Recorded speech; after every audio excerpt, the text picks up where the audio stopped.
মঙ্গলবার ভোটের রেজাল্ট ছিল বলে আমাদের অফিস থেকে ছুটি দিয়েছিল।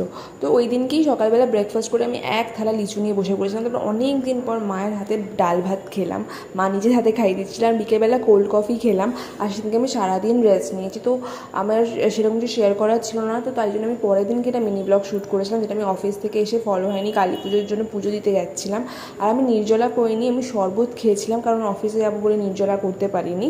তো দেন আমি অফিস থেকে এসে একদম রেডি হয়ে চলে গেছিলাম পুজো দিতে। বাট সিদ্ধেশ্বরী কালী মন্দিরের ওখানে গেছিলাম, যেটা 14 ট্রামডিপুরের ওইদিকে রয়েছে।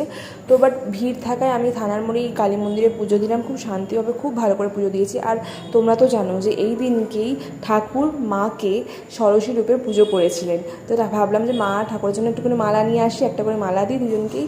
আবার গোপালকেও মালা পরানো হয়েছিল, অ্যান্ড দেন মা লুচি আলুর নাম হয়েছিল, সেটাই ভোগ দিয়েছিল গোপালকে। অ্যান্ড ব্যাস, রাতের ডিনারটা এটা দিয়ে ছাড়লাম। দেখা হচ্ছে নেক্সট ভিডিওতে। Tata, bye bye.